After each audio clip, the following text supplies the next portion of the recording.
Hello and welcome to the video. This is a very quick look at a brand new camera from Runcam. Now this is the Runcam Robin and it is the latest one that's just been released right now.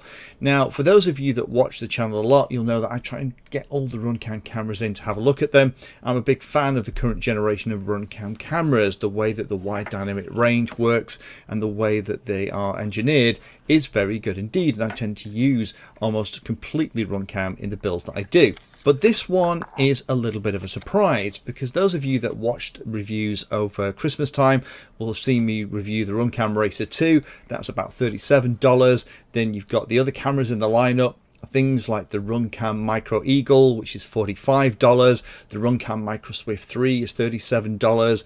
The Runcam Eagle 2 Pro is $50. This one here is only about £20, so it's a little bit less expensive than some of the other cameras. And I'm pleased to see that what they're doing is they're stripping away some of the things that a lot of us don't use, particularly if you're going to put this inside a model with a flight controller and Betaflight, you're going to want to use that on-screen display. So you don't really want a pilot ID, you don't want VBAT and those things in these cameras, you just want a nice, capable camera that's going to give you what you need. Now this thing is available in two lenses. This is the 1.8mm that gives 160-degree field of view. For me, I find 1.8 a little bit wide for FPV, and there's also a 2.1mm version that's actually a little bit cheaper that gives you 145 degrees.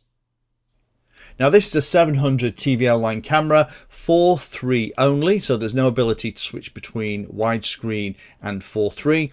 Has a higher wide dynamic range than the Eagle, and the Eagle was a very nice camera for that, and a lower latency than the Swift. So it's down at the 6 millisecond range, which is kind of where the Runcam Racer and Racer 2 are. It is NTL and PAL switchable, but I'll talk about that in a minute because it isn't very elegant the way you switch between the two. Doesn't have things like VBAT on the back. Weighs about 5.5 grams and will run from anything from 5 to 36 volts. So as you can see in the unpacking, you get what you'd expect, but not a lot of extra bits and pieces, particularly a joystick. As you can see on the back, there are the connections for the power and the video out. There's no audio on this camera, and then there's the two connections for a joystick. Plugging it into the desk, everything seems to work very nicely.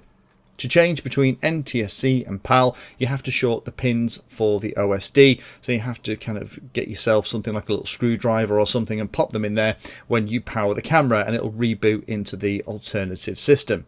However, if you do have a spare joystick hanging around, you can plug a joystick into that port and access the menu. As you can see here, the menu itself is very fully featured, and I wasn't expecting in a camera of this price to have an awful lot of options, but there really are. How the wide dynamic range works, how the image works. There's even a horizontal and vertical flip, and a horizontal and vertical flip at the same time. And for those of you that like to build really compact quadcopters, that means that you can mount this camera upside down or in kind of weird and wacky ways and still have the image shown the right way up for your FPV feed. So let me give you a quick demo of what it looks like. These are all the defaults as the camera arrived. I'm going to walk down the standard lane that I tend to, and hopefully you can see that it's coping really nicely. We have the sky being captured. It's very overcast, very gloomy winter morning here in the UK, but the camera is showing all the detail and we're getting good views into the shadows as well as the highlights. So that wide dynamic range, as usual on Runcam cameras, is working very nicely. For me, the image out the box is slightly over sharp and the colours are slightly oversaturated. The world doesn't look quite this pretty this time in the morning, particularly in a UK winter. But accessing the menu, it's a relatively easy thing to roll those back. So this looks like a camera that will be great for those of you that don't want to spend a fortune, because back in the day it used to be a good camera was $30, $40, $50, and a cheap and cheerful camera from China that would be average performance would be around $10 to $15. So I'm really pleased to see Runcam starting to bring some of the latest generation technology that started out in some of their more expensive flagship cameras coming down into the little Robin. It does everything that I would want it to do to put into a little quadcopter without all the additional guff. Couple of things you need to be aware of though. First of all is that it doesn't come with any kind of joystick in the box. It does have the adapter and all the mounting hardware if you want to put it into a larger enclosure, but without that joystick you are not going to be able to access all of the different settings, and it's a bit disappointing that the ability to change between PAL and NTSC isn't in the menu just like everything else. There's some really funky stuff in the menu that you can get. There's like an engineer's setup.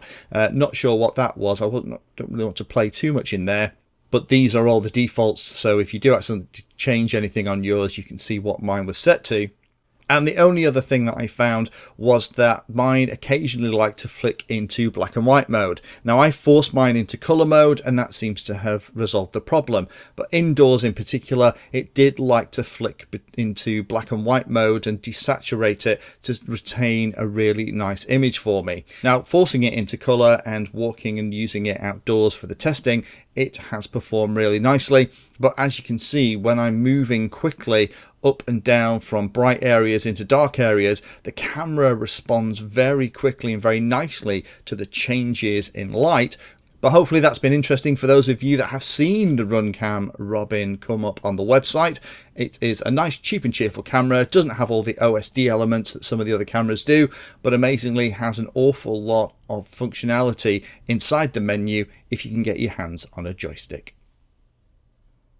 Thanks for watching the video and watching right to the very end. You can find me in all the usual places on social media, and if you like the video and like what I'm doing here, then hit the subscribe button and hit the bell notification icon too. If you really like what I'm doing, you can go the extra mile and become one of my Patreons for access to me directly for support and also giveaways and regular updates too.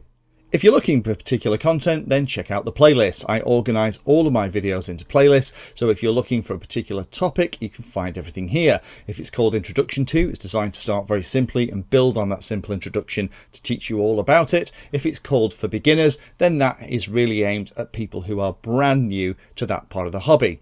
You can also search on YouTube for anything that you're interested in using the search function at the top. So iNav Painless 360 will find all of my videos and even the playlist around iNav. So thanks again for watching and happy flying.